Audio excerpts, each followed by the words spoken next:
MrShine. MrShine. Hello, hello, it's MrShine, back again for the the eighth game of my Mage run. So this is a little interesting because I had recorded this video and thought I was bringing it chock full of sweet commentary, as always, of course. But wouldn't you know it, I was a big doof, and I did not record my microphone audio. So, king of the doofs, and I am now, after the fact, commenting. So I'm going to play Armchair General a little bit.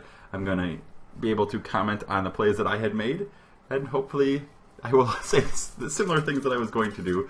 I might edit this video a little bit more too, just to pick it up, because I think I have a better sense of what I'm going to do now than what I did before. So I will say right now, the opponent is the Chan Man. I don't know if that is the Chan Man, as in Chan Man V, or if it is just the Chan Man, as in an imposter Chan Man. The fake man, the fake Chan. For those of you who don't know, the Chan Man is a Twitch streamer slash contributor in Hearthstone. He has I guess he brings people together like Trump and other folks to talk about things every week and all that good jazz. So I don't know if I'm actually playing him or not, but we'll see. Anyways, as usual, my deck sucks at the beginning. I don't know why. I thought I had a decent amount of 2s in this deck, but apparently not enough. So, you know, right off the bat, not being able, when I'm going first, if I don't land my 2 and now he starts with a 3, I'm in a decent amount of trouble. So what I did here was I had a hard choice, because I could have used Vaporize, and that wouldn't have been bad because this 2/4 is a decent minion, but I didn't really want to use it on a 3-mana thing. I feel like I might be able to get more value later. And I also had a feeling that since he coined this out, he probably has some way to buff this beast, which of course would make it a 3/5 for 3, which is quite good. And because of that, I wanted to put out the Torn Warrior just because it is my worst minion, and it is probably going to suck failure right here anyways. And I mean, I guess maybe arguably then I should have hit Vaporize, but I was maybe being a little greedy, and that could have been my downfall. As you see, it starts me off in a bad spot, and I don't really have a good play here, because if I could play the Worgen, Raging Worgen, but then it pretty much loses its value. I've let this Unbound Elemental 2-for-1 me. And but the reason I went for Murloc Tidehunter was because I can bring out the Murloc Tidehunter, at least it has 2 bodies, something that would need to be dealt with his weapon, and then I could ping that once to bring it on to 2 HP, and theoretically in following turns, on my turn 5 I could play a 3 and ping it again. I was playing a little bit slow here, but at this point since I didn't do Vanish or Vaporize before, I pretty much was committing to a different path, because then I would have been off curve if I would have Vaporized here, and he'd have more mana to deal with stuff. So my plan here was I was expecting him to axe the 2/1, and then, of course, leaving the 1/1 on the board. Next turn I'd be able to trade with the 3/2. That's a decent, I guess, totem at this point. I guess it is better than the Healing Totem. Healing Totem would have sucked, because it would have brought that thing back up into a more difficult, more out-of-reach position. The reason he didn't hit my 1/1 was because right now his 3/2 is helped, and I'm a mage, so I could have pinged it. I was in a predicament here. The reason, what I ultimately go with is Raptor, Ping, and the Arcane Missiles.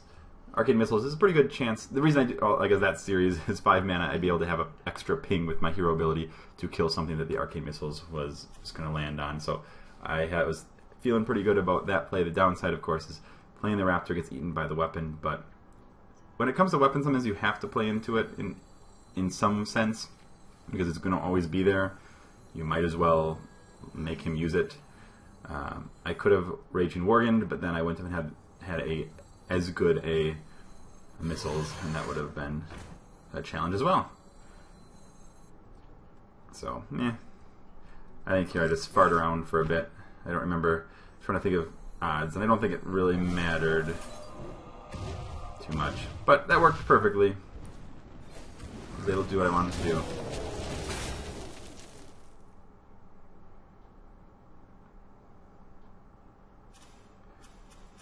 So I will have a very weak board. Not anymore because the Kodo, not the greatest Kodo value, but pretty much whenever Kodo destroys something, it gets some sort of value. So my hand, again, I dither around for a bit here, trying to determine what would be best, but throwing the Worgen out there is not very good because it would be coupled up with Vaporize, and he's just going to get the free trade of the 3/5 into the Worgen anyways. He also has a Fire Elemental potentially this turn, so he would also get tons of value. And I was mostly afraid of his turn 6 play, so I ultimately go with the Sunwalker, just because it is the only thing that theoretically keeps something alive in this turn.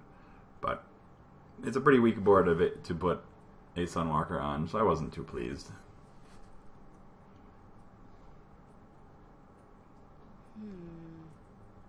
I realize now as I watch this again, I fart around a lot.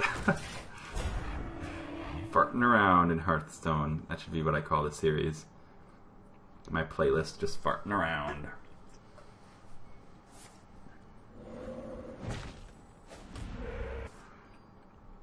Pretty troublesome.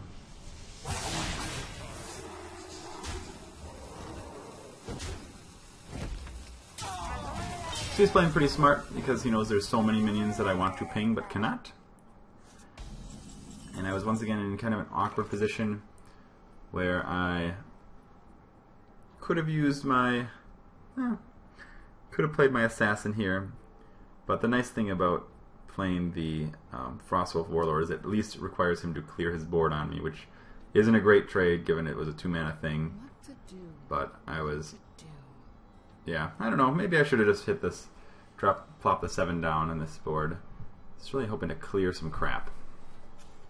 Vaporize is also really awful right now. It makes me feel like I should have played Vaporize on my turn 3 originally and saved myself some grief.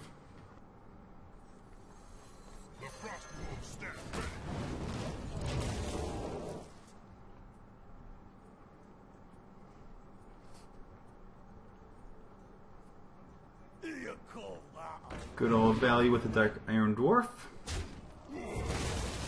Able to continue getting board position on me.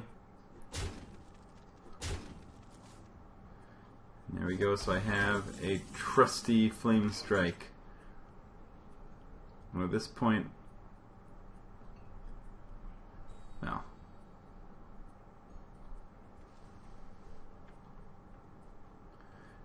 I think what I end up doing here is dropping the Assassin, because it was a play that he can't kill it right now on this turn. Maybe I'll be able to convince him to drop more on the board, because it'll be my turn 9. I could also ping something. I would take a little bit of damage, but I have the life to do it. I hear you got a problem. I feel like this is still probably a good play. It's the next play that I'm a little questionable about. Well, even that, no, not really.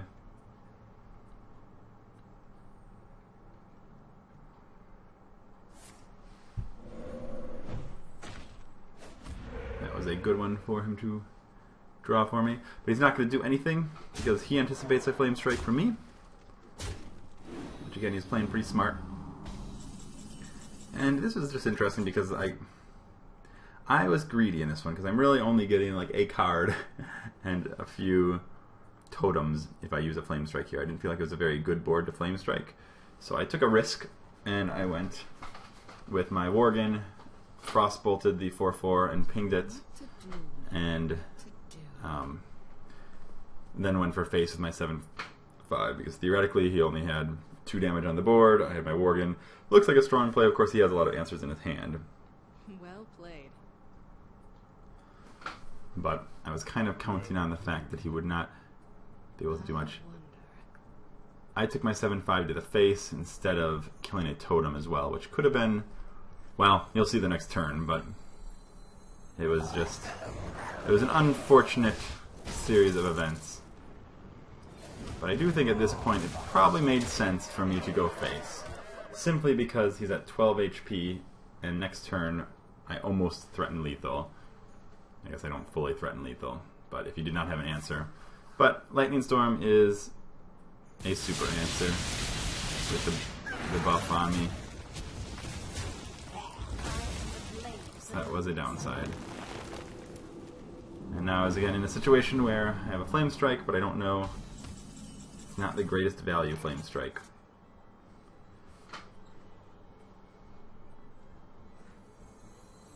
Drink with me, friend. I thought Vaporize was probably good enough here, because it will probably eat the 5/4. Maybe. At least those other things are probably not going to get buffed. And the fact that I pinged it, I figured, well, I might as well, I guess, make him not inclined to attack my 3/2. But he has more Dark Iron Dwarf shenanigans, I think, which blows. He has some pretty strong cards in this deck, to be fair. Lots of strong mid-game cards.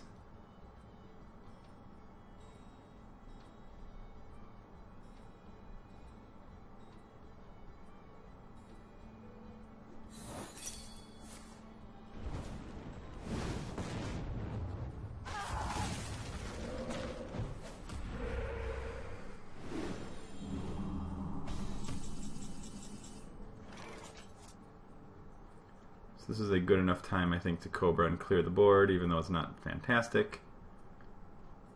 I seem to recall anyways. This was really a sad game. Like a sad game overall. I wonder.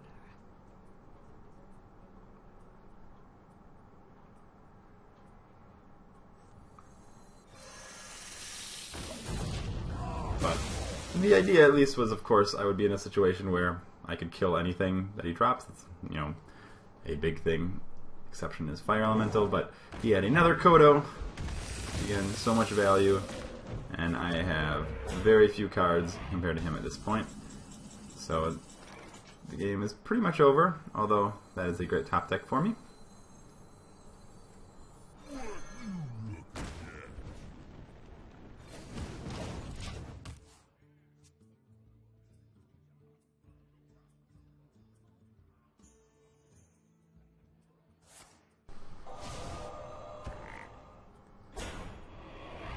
So yeah, as you can see, the answers are there. And at this point, I'm down so much that there's pretty much nothing that I will be able to do in my deck that will get me back, most likely. This was a good chance, though, as I say this. If I had another Flame Strike in my hand, it would have been pretty sweet.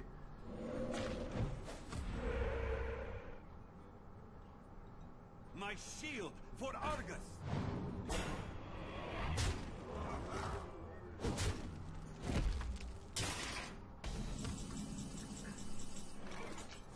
So he has lethal on me, and there's very little I can do to stop it. I can reduce some damage, but if he has any sort of direct damage, I'm toast. And he has enough taunts in the way to stop me.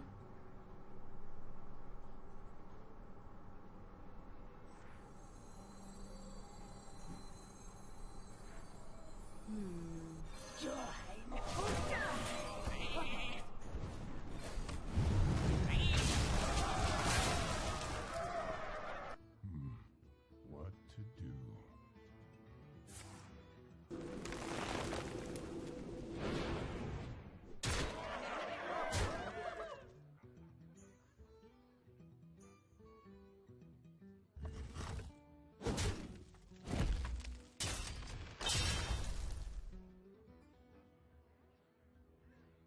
What we do?